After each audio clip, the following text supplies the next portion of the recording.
Halo semuanya, selamat datang di sesi bedah materi kita kali ini.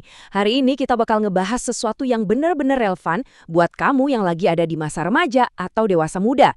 Kita akan membongkar sebuah panduan kuno, tepatnya dari Mazmur 119, tentang gimana sih caranya menjaga hidup tetap bersih di hadapan Tuhan.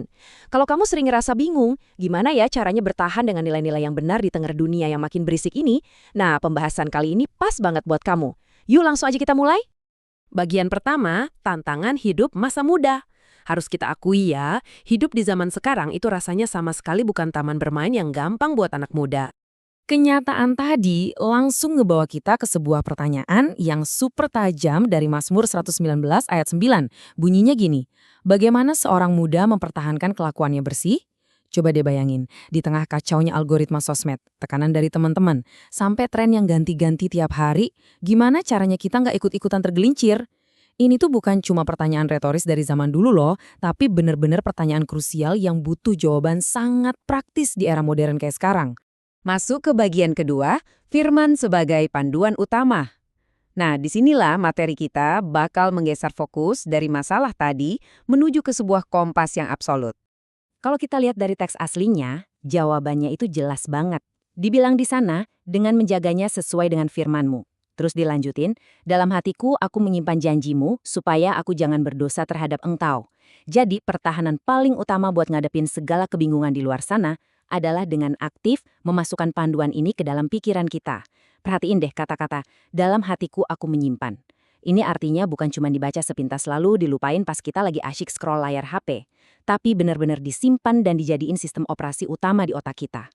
Dari sini kita bisa ngeliat kontras yang beda banget. Di satu sisi ada pikiran anak muda yang udah berakar sama prinsip-prinsip ini. Hidup yang dijaga dan dilindungi, ibaratnya kayak punya filter otomatis buat menyaring mana yang benar dan mana yang salah. Tapi di sisi lain, coba bayangin kehidupan yang dibiarin terekspos gitu aja tanpa pelindung. Bakal gampang banget goyah kena opini orang, standar sosial yang semu, atau tren yang rusak. Tanpa kompas internal, kita itu ibarat lagi berlayar di tengah badai tapi nggak bawa kemudi sama sekali. Pasti bakal hancur kan?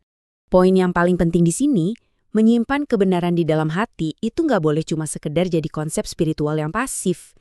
Pemahaman di dalam itu harus banget diterjemahin ke kehidupan nyata kita sehari-hari. Berdasarkan materi yang kita bedah ini, hidup yang bersih itu kelihatan dari 3 hal nyata. Punya kepribadian yang jujur, ngelakuin perbuatan baik, dan akhirnya terjun ke pelayanan.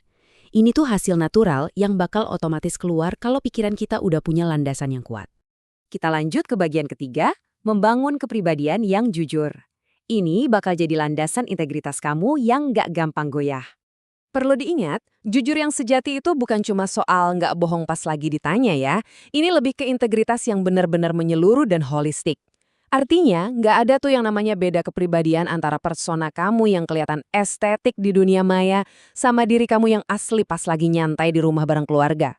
Integritas mendalam kayak gini baru bisa terjadi kalau hidup kamu udah jadi cerminan jernih dari prinsip yang kamu simpan di dalam hati tadi. Antara pikiran di dalam dan tindakan kamu di luar itu benar-benar sinkron. Masuk ke bagian keempat, mewujudkan dalam perbuatan baik. Mari kita bahas gimana fondasi di dalam tadi berubah jadi aksi nyata di luar. Kehidupan yang murni dan bersih itu sifatnya nggak statis atau diam aja. Secara natural, itu bakal meluap jadi tindakan-tindakan positif yang bawa dampak real buat orang-orang di sekitar kita. Ibaratnya perbuatan baik ini adalah bukti nyata, atau semacam stempel validasi kalau hati seseorang itu udah dipandu ke arah yang benar. Prakteknya bisa sesimpel nolongin teman di kampus, mau jadi pendengar yang baik, atau sekedar memilih buat nggak ikutan julid di kolom komentar internet. Intinya, perbuatan baik itu adalah prinsip kebenaran yang lagi pakai sepatu bot dan benar-benar berjalan di dunia nyata. Selanjutnya di bagian kelima, panggilan untuk melakukan pelayanan. Di sini kita mengangkat kebaikan-kebaikan spontan tadi ke level yang lebih terstruktur lagi. Kalau kita perhatiin, ada satu peta jalan pendewasaan yang logis banget di sini. Coba kita urutin bareng-bareng ya. Mulai dari langkah pertama, seseorang secara pribadi memasukkan prinsip-prinsip kebenaran tadi ke dalam dirinya. Terus berlanjut ke langkah kedua, dia mulai berproses dan membangun karakter yang jujur di rutinitas kesehariannya. Nah, puncaknya di langkah ketiga, dia nggak menyimpan semua kebaikan itu cuma buat dirinya sendiri. Dia bakal melangkah keluar, mulai ngelayanin komunitas, gereja, atau lingkungannya untuk tujuan yang jauh lebih besar. Dari yang awalnya cuma fokus ke kemurnian diri sendiri, sekarang berubah drastis jadi pelayanan yang berdampak buat banyak orang. Dan kita sampai di bagian ke-6, kehidupan yang berkenan. Ini dia tujuan akhir dari semua materi yang udah kita bedah dari tadi.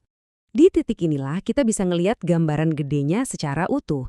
Berdasarkan panduan Mazmur tadi, pas semua elemen ini digabungin jadi satu, mulai dari menjaga hati, hidup jujur, berbuat baik, sampai ikut aktif melayani, hasilnya adalah sebuah ekosistem kehidupan yang sangat berkenan. Materi ini benar-benar mengingatkan kita kalau ini tuh bukan sekedar daftar checklist kewajiban agama yang kaku banget. Melainkan, ini adalah deskripsi dari kehidupan holistik yang bikin hati Tuhan senang. Semua elemennya itu saling nyambung dan membentuk satu siklus hidup yang penuh makna. Sebagai penutup sesi bedah materi kita kali ini, saya nggak pengen kamu cuma sekedar dengerin info ini terus besoknya lupa gitu aja. Saya mau ninggalin satu pertanyaan yang cukup provokatif ini buat kita renungkan bareng. Apakah hatimu sudah menjadi tempat yang aman bagi firman Tuhan hari ini? Di mana sih sebenarnya kamu menyimpan harta paling berharga kamu? Karena teks ini benar-benar menegaskan, dari apa yang kamu simpan di dalam hati itulah, seluruh arah dan lintasan hidup kamu bakal ditentuin. Coba deh dipakirin lagi, dan yuk kita mulai ambil langkah buat mengamankan hati kita mulai hari ini juga. Makasih banyak ya udah gabung, dan sampai ketemu lagi di bedah materi kita yang selanjutnya.